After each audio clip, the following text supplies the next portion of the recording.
viewers. I'm here at the offices of Rent Control Department here in Accra to talk to the head of public relations, Mr. Emmanuel Posu.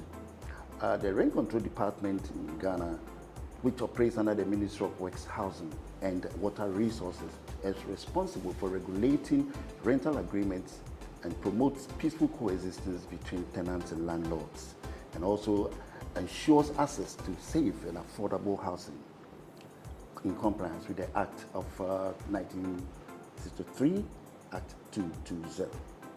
Hello, Mr. Posu. How are you doing, sir? Thank you, and you are very welcome to our offices. How have you been?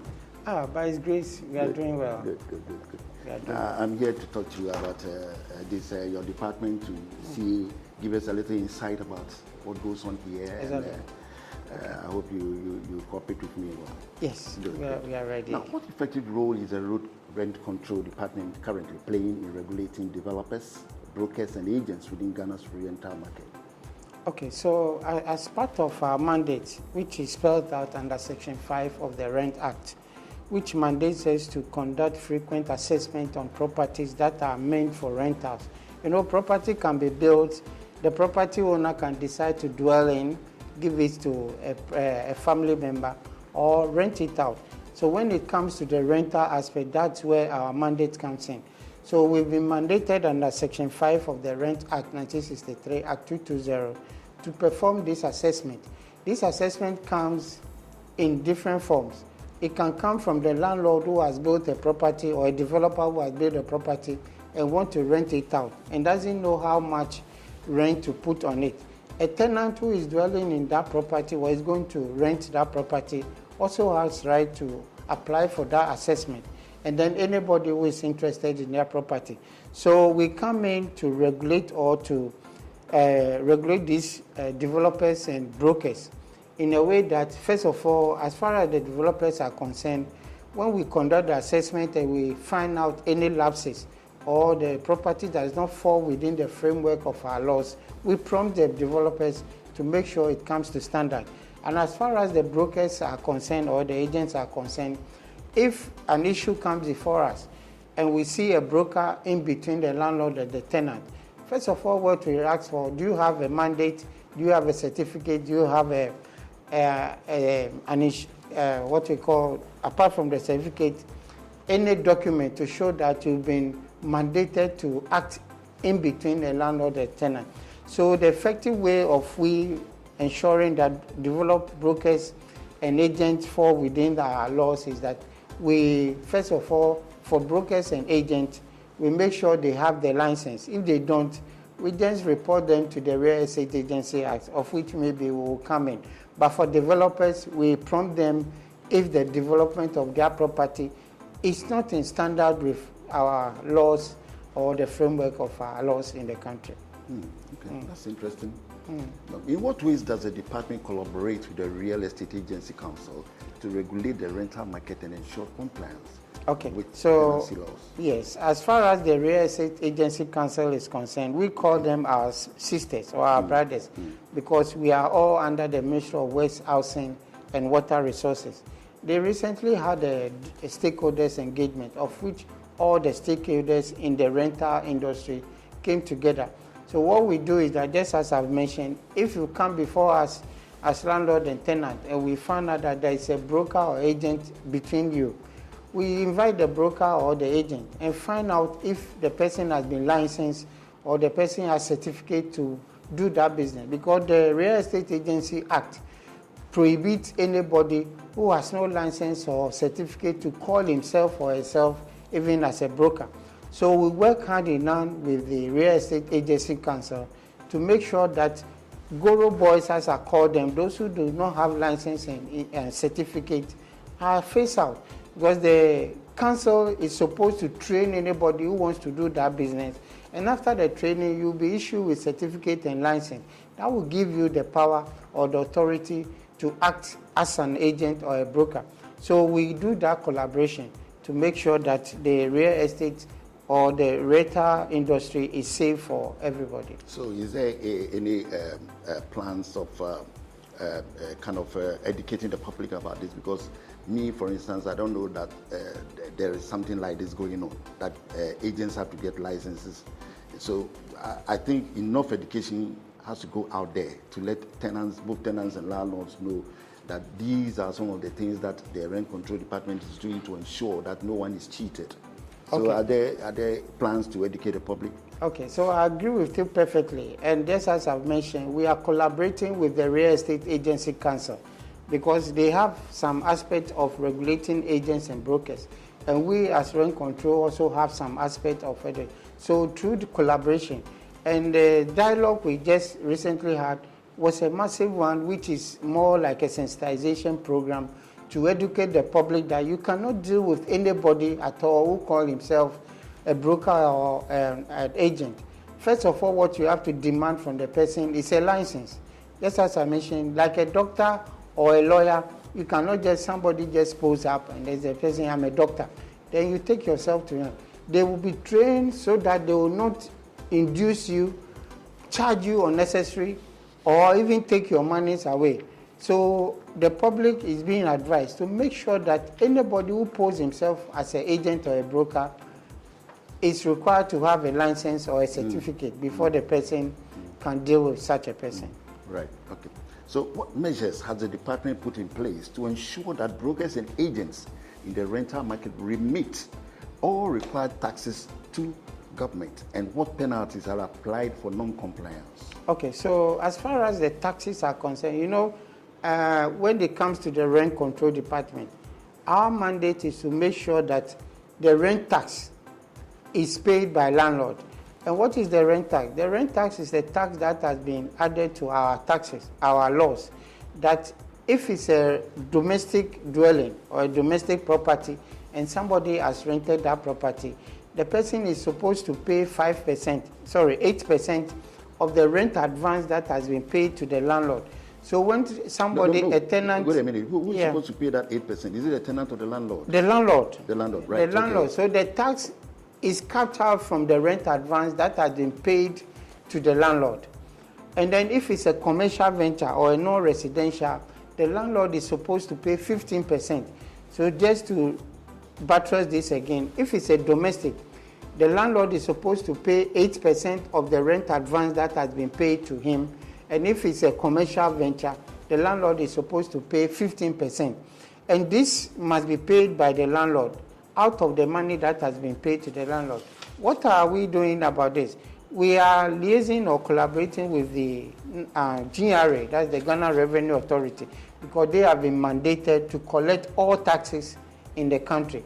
So what we do is that when you come before us as a landlord, some of the requirements we demand from you is that where is your rent tax receipt?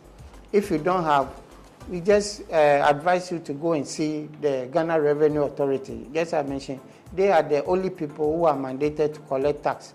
So we push you to them so that the necessary things can be done. Unfortunately for us, we don't be following up to make sure to see the number of people who have complied.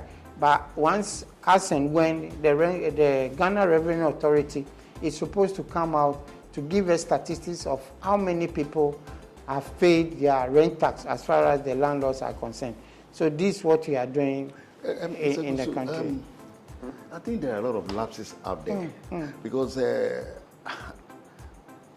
don't remember.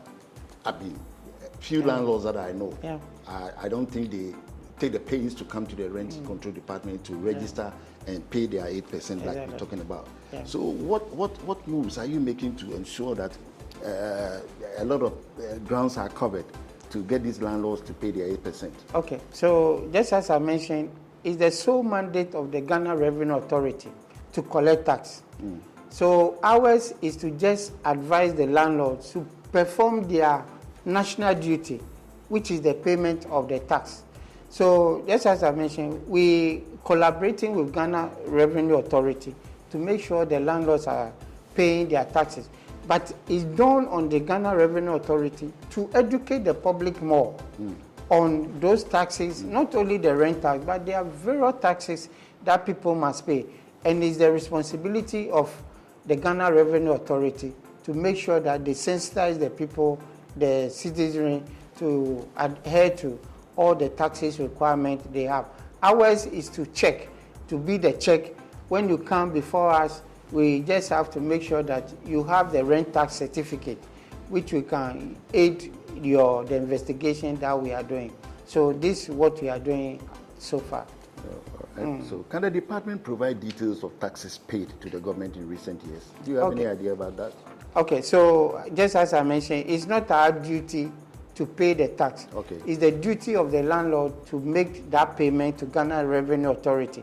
So it's only Ghana Revenue Authority who can give us the statistics of how many landlords are complying with these regulations. Now, I asked you a question earlier on. I want to have more insight into it. It's about these unlicensed brokers and agents. How effective is the department addressing this challenge?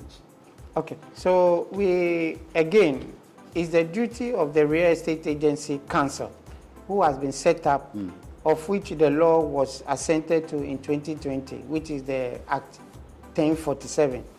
Ours is to collaborate. Yes, as I mentioned, we have some aspect of regulating some agents, but the sole mandate is on the Real Estate Agency Council to make sure that they go into town and make sure those who have not been licensed or certificate are flushed out.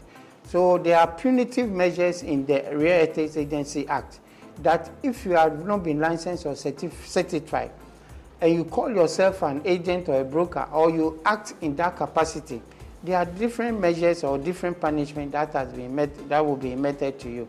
We come in again and make sure that when a landlord, a broker, a tenant appear before us, and we suspect that there is an agent or a broker in between them, we invite the agent and then find out if the person has been licensed. But all boils down to the landlords. If they are educated to make sure that before they deal with any landlord to transact any business for them, they should demand the certificate or the license of that broker or agent. They can also assist in making sure that we flush out those guru boys, as I call them, from our system. Look, when I was coming up to your office a while ago, I saw a lot of people out there. I think they come in to settle disputes between themselves and landlords or that. So what role does the department play in ensuring transparency and accountability in rental agreements, tenancy enforcement, and dispute resolution? Okay, so thanks again. As our motto reads, we promote peace and reconcile parties. And we use natural justice in adjudicating our cases. We are very transparent. If you are wrong, you are wrong. We don't look at faces. So as far as accountability is concerned and transparency is concerned, just as I mentioned, we use natural justice. We give parties hearing. We don't listen to one part of the issue. We don't listen to complainants alone and stand on to give our recommendation or judgment. Again, we don't listen to respondents to give our... We are very transparent as far as our offices are concerned. And we make sure that landlords are adhering to all their responsibilities. Likewise, tenants. You know, there are different laws or different clauses in our laws that gives tenants rights and their responsibility. There are laws that regulate their landlords also rights and responsibility. So as far as your responsibility is concerned, when you appear before us and we listen to both sides, and we see that you've offended the law, the necessary action we recommend before the magistrate for the necessary action to be taken or the necessary punishment to be taken. The same as landlords. If you flout the law, we investigate you and then we put you before the magistrate for any action to be given. So as far as dispute resolution is concerned, we use natural justice to make sure that the law is adhered to. As part of our function, we have it there that we have to investigate both landlords, tenants, or even the agents. And when they flout the law, we just recommend before the magistrate for the necessary punishment to be given to them. I know some time ago that the department gives out rental cards and other things. Is this thing still in enforcement, or you stopped doing that? Okay. Because out there, a lot of landlords are not giving out tenancy agreements and all those stuff, and then what do you call the rent cards and all that. Is it still enforced?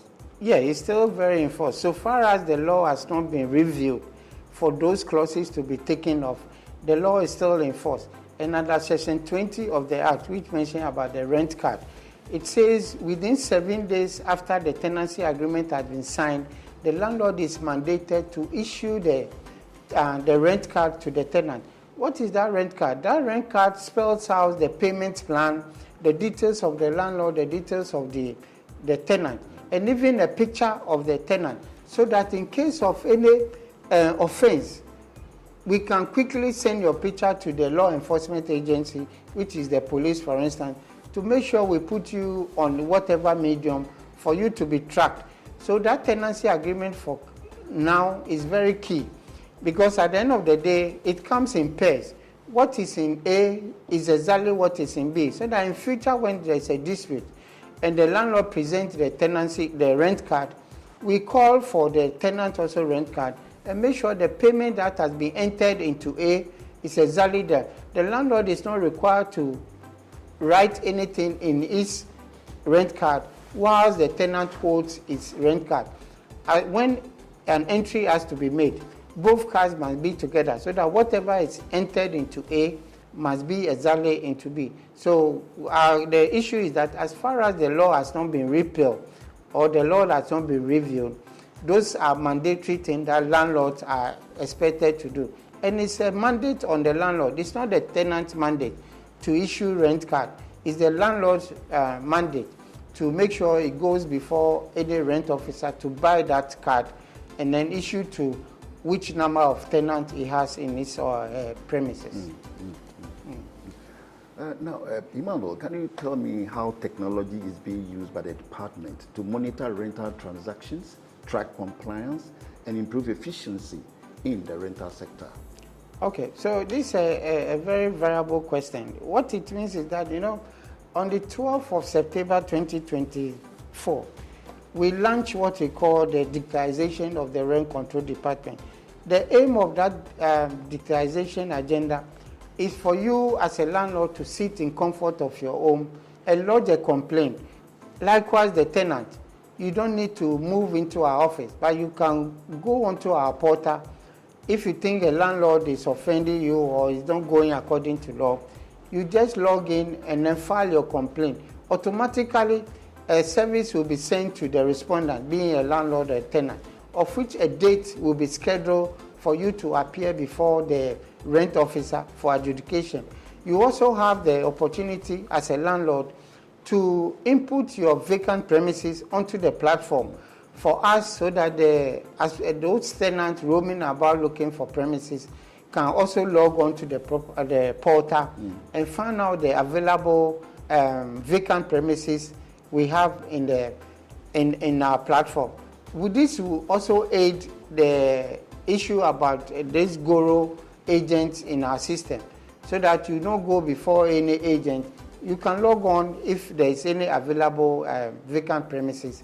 Then you look at it. If the premises is okay for you, the location is okay for you, you will even see the property owner. You start negotiating on the platform, and then you go and then have a verification of the property even before you sign the tenancy agreement. So this technological issue, just as you mentioned, we've launched this portal, which is the rent control Ministry of Western Housing, that's mwh.gov.gh. Okay, it's rent control at mwh.gov.gh.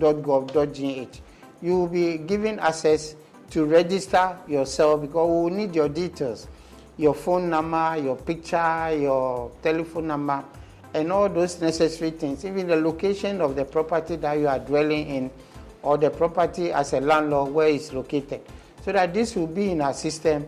And then, just as I mentioned, if you have a complaint, you just log in, type in all the necessary. Officer. Can you give me the login? Okay, so it's rent controlled at mwh.gov.gh. Right. And do you have any telephone numbers that if you can? Okay, there is a WhatsApp number which is 027 027-0121-888. 027-0121-888. It's a WhatsApp number. Okay. Any concern you have, any inquiry you have, you can just send a WhatsApp to that number and an officer will answer to your query. If you need direction to any of our 65 offices in the Etan country, you can just send the inquiry to that number, and then an officer will send you the necessary location that is closer to you when you indicate where you are reaching us from. So this technology is ongoing. You can also go into our Facebook, which is Rent Control Depart. You can send X to Rent Control Depart. All those available. Just type Rent Control Department Ghana, and all our social platforms will be prompt on you for you to use any of them for any inquiry or any. So I can see that this answers my last question to you, which is looking ahead. What strategies is the Rent Control Department implementing to strengthen professionalism, consumer protection, and sustainable growth in Ghana's rental market? Okay, so the key strategy we are trying to use, or we are using now, is to sensitize, to educate, because we realize that education is the key. If people know their rights and their responsibilities, it will make them powerful. Because what you are saying is that if you know your rights and you stand on it, the other person will do the right thing. So that is the key. Sensitization is very key. Not only that, we also use our platform to make sure that we answer queries or questions that comes from the public. But we may not give all the information that people may have. People may have more questions than what we put up. But so we're giving them the opportunity to ask any question that they have so that we can address them. So again, for professionalism, we make sure that anybody who calls themselves agents or brokers are licensed. And how do we do this? We collaborate with the Real Estate Agency Agency Council to make sure that anybody who calls himself broker or agent have been licensed and certified. For consumer protection, we make sure we protect both landlords and tenants. As far as the law is concerned, there are offenses that a landlord can commit that are punishable.